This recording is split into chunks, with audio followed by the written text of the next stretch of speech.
Kita adalah miliknya, miliknya yang telah dibeli. Keluarga manusia telah membayar harga yang tak terhingga kepada Allah dan putranya, Yesus Kristus. Datang segera di awan-awan, datang segera, Yesus segera datang. Oh, angkat nafiri dan bunyikanlah, Yesus kan datang segera. Bersukacita dan pujilah Dia, Yesus kan datang segera. Shalom, salam sejahtera untuk kita semua. Kembali lagi bersama dengan kami di channel His Judgment Media Ministry. Pada kesempatan kali ini kita akan mempelajari kembali pelajaran sekolah sahabat kita, pelajaran yang ke-7 di tanggal 15 Februari 2025. Namun sebelum itu mari kita tunduk kepala, kita berdoa. Bapa di surga, terima kasih untuk berkat-Mu bagi kami sampai pada saat ini. Kami siap untuk mempelajari firman-Mu, tuntun kami, berkati kami. Dalam nama Yesus Kristus kami sudah berdoa dan mengucap syukur. Amin. Judul pelajaran sekolah sahabat kita pada saat ini adalah Masalah Kejahatan. Ayat intinya terdapat di dalam Wahyu 21 ayat 4. Dan Ia akan menghapus segala air mata dari mata mereka, dan maut tidak akan ada lagi. Tidak akan ada lagi perkabungan, atau ratap tangis, atau duka cita, sebab segala sesuatu yang lama itu telah berlalu.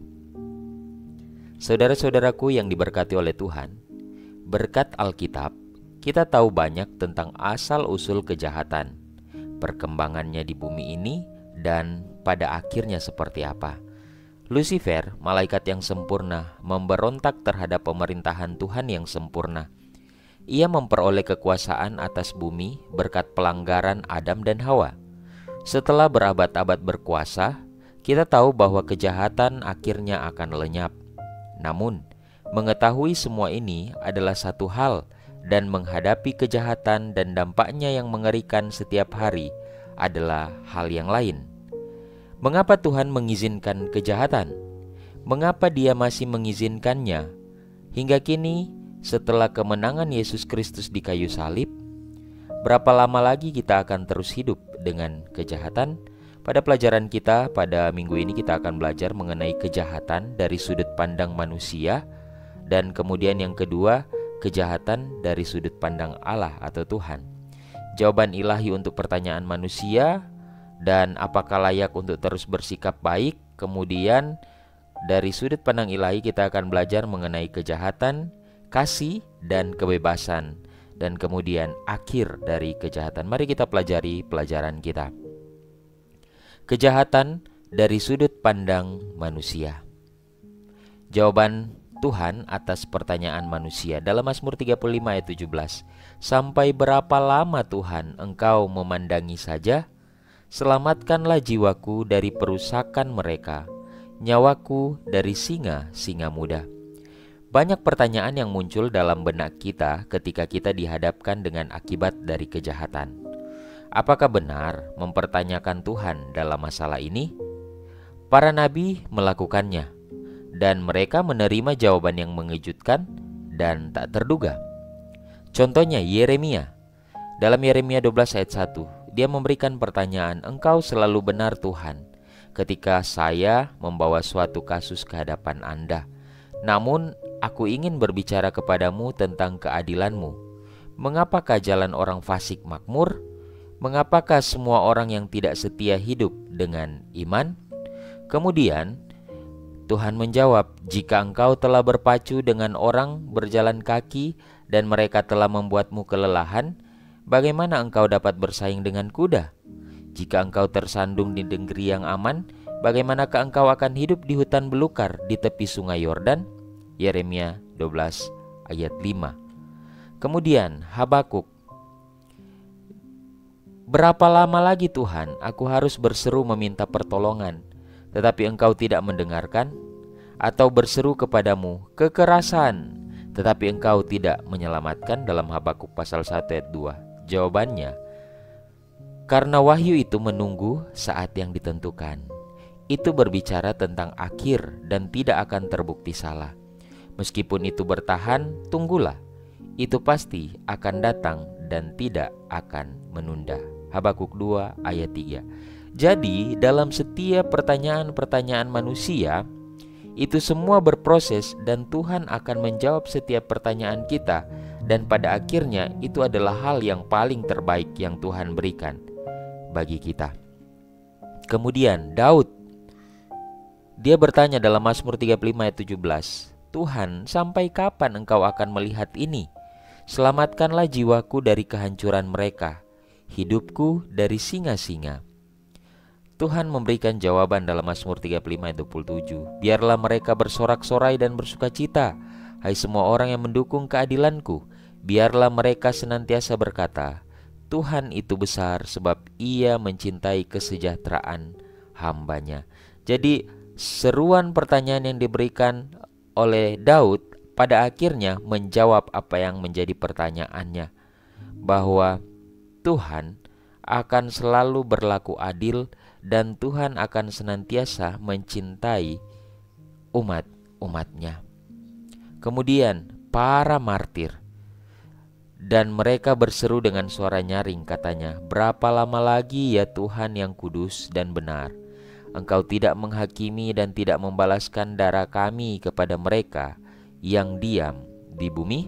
Wahyu 6 ayat 10. Dalam Wahyu 6 ayat 11, dan kepada mereka diberikan jubah putih, dan kepada mereka dikatakan bahwa mereka harus beristirahat sedikit waktu lagi, hingga genap jumlah kawan-kawan pelayan dan saudara-saudara mereka yang akan dibunuh sama seperti mereka. Mengapa orang-orang berbuat jahat justru mendapat yang baik? Ini yang mungkin seringkali menjadi pertanyaan kita di dalam kehidupan kita. Mengapa kita yang ingin mengikuti Tuhan justru menderita? Di manakah Tuhan saat kita menderita? Yesus sendiri merasa tidak berdaya ketika dosa menimpanya dalam Matius pasal 27 ayat 46. Kejahatan bukanlah hal yang sepele. Kejahatan menyakitkan dan seringkali kita tidak punya jawaban. Namun bayangkanlah bahwa Allah ingin membasmi kejahatan dari alam semesta, bahkan lebih dari yang kita lakukan pada saat ini.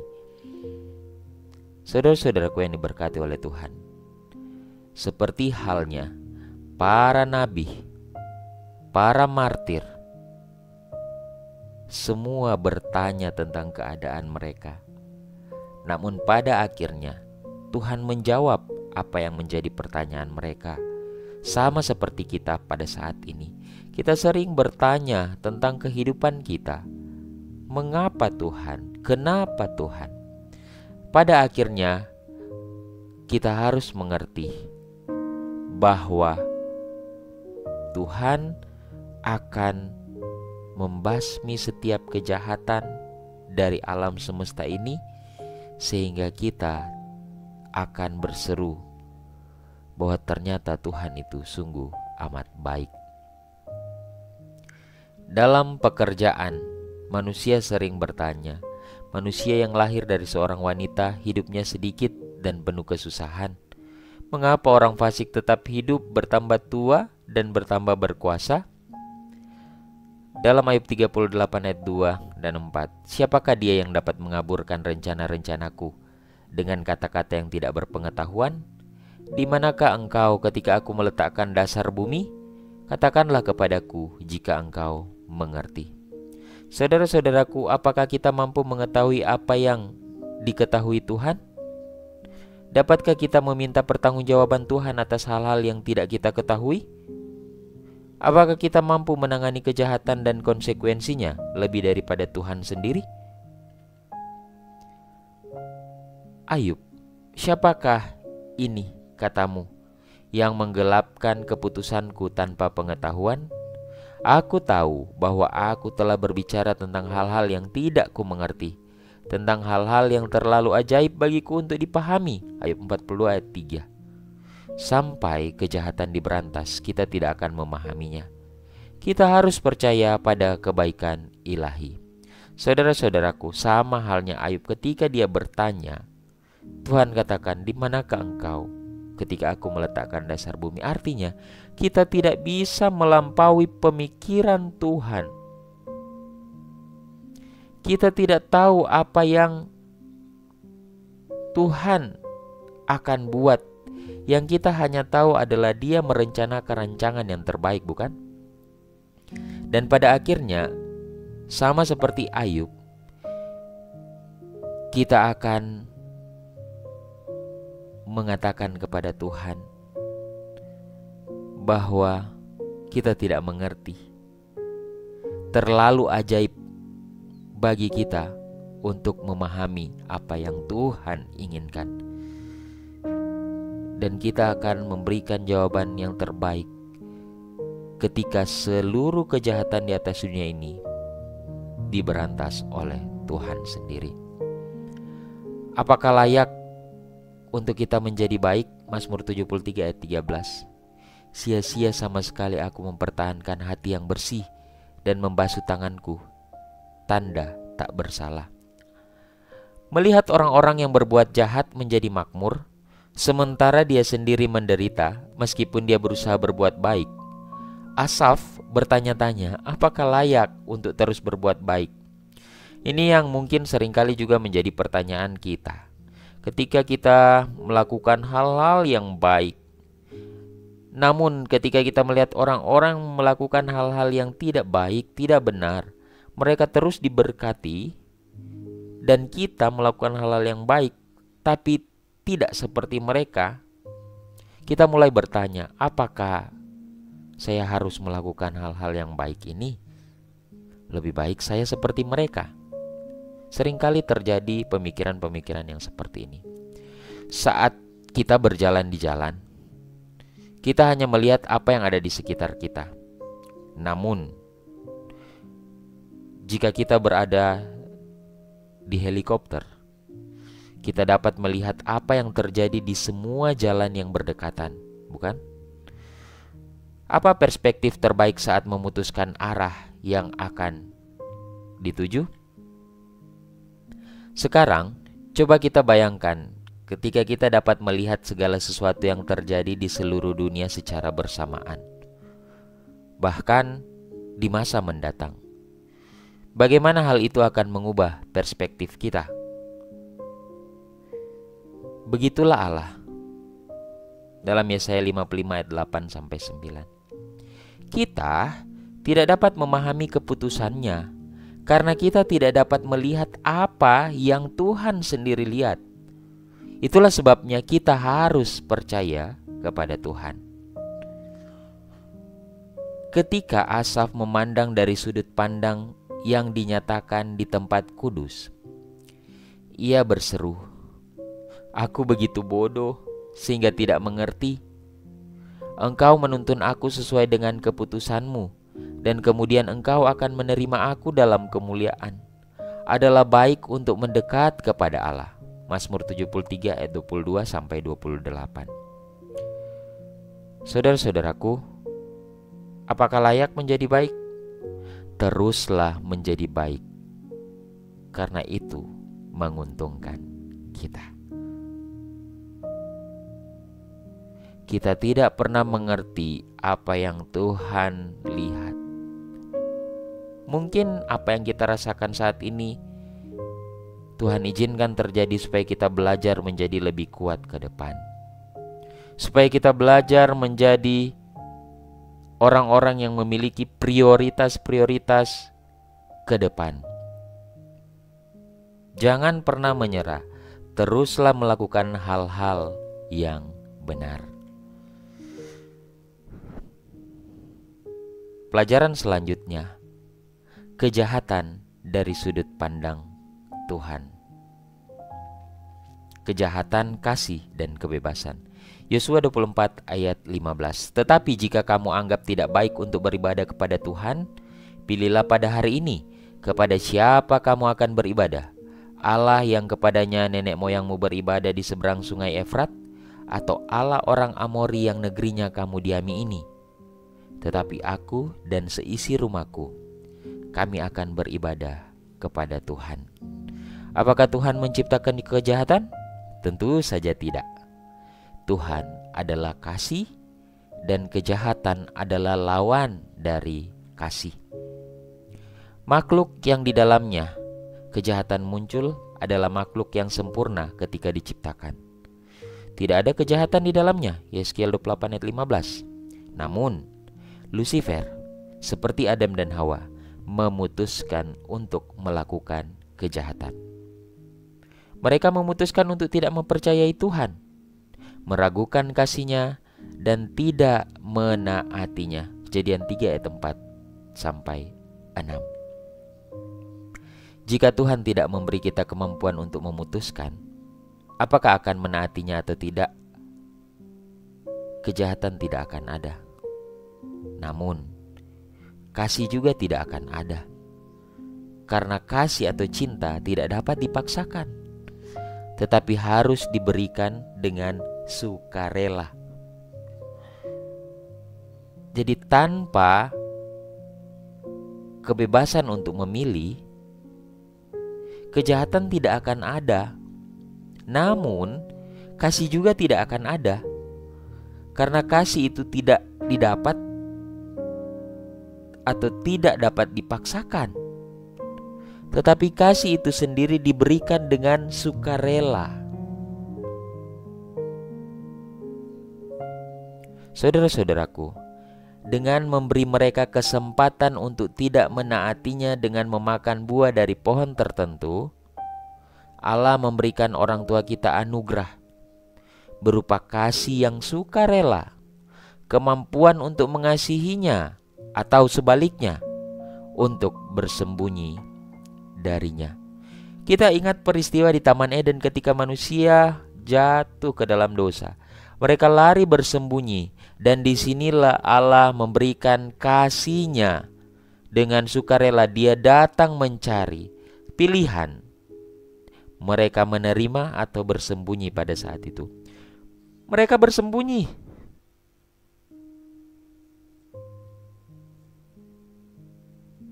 Saudara-saudaraku, bagaimana dengan kita? Kasih Allah Dia telah berikan melalui kematian-Nya di kayu salib. Apakah kita akan terus bersembunyi di dalam kegelapan dosa? Atau kita akan menerima kasih-Nya, anugerah-Nya yang cuma-cuma itu? Saudara-saudaraku, akhir dari kejahatan. Roma 8 ayat 18. Sebab aku yakin bahwa penderitaan zaman sekarang ini tidak dapat dibandingkan dengan kemuliaan yang akan dinyatakan kepada kita. Ketika kita menderita akibat kejahatan, ya, penderitaan kita ini akibat kejahatan, akibat dosa, akibat diri kita sendiri kadangkala. Apa akibat dari dosa itu? Penyakit, kecelakaan, dan lain sebagainya. Kita merasa tertekan dan mungkin berpikir bahwa kita tidak dapat akan merasakan hal yang baik lagi. Namun saudara-saudaraku, ada saatnya kita berpikir semuanya akan berakhir. Mungkin kita akan merasakan akibatnya, atau mungkin juga tidak. Tapi kita harus pikirkan semua yang terjadi akan berakhir. Ketika kita memiliki pemikiran-pemikiran yang seperti ini, maka kita akan menyadari kehidupan kita cukup. Saya cukup untuk bernafas. Saya cukup untuk mengerjakan pekerjaan saya. Saya cukup memiliki pasangan hidup. Saya cukup memiliki orang tua. Saya cukup dengan apa yang ada dalam diri saya saat ini. Saya bersyukur dengan semuanya itu. Karena saya yakin semua akan berakhir. Pada akhirnya, ketika kejahatan menyerang kita, kita pikir kejahatan itu kekal, bukan? Ketika kematian datang, kita pikir itu kekal. Padahal janji Tuhan, jika kita setia, kita akan dibangkitkan sampai kejahatan itu berlalu. Namun, bagaimana jika kejahatan itu tidak berlalu? Namun Tuhan melihat akhir dari awal, dan Dia juga melihat kebahagiaan kekal yang dijanjikan kepada semua orang yang percaya kepadanya. Fokus kita dalam menganalisis masalah kejahatan haruslah pada karakter Allah yang penuh kasih. Dia telah berjanji bahwa suatu hari kejahatan tidak akan ada lagi dalam Wahyu 21 ayat 4. Kemuliaan yang tak terbayangkan itu menanti kita dalam Roma 8 ayat 18. Saudara-saudaraku, percayalah pada janjinya. Sebagai kutipan yang terakhir, Allah adalah kasih.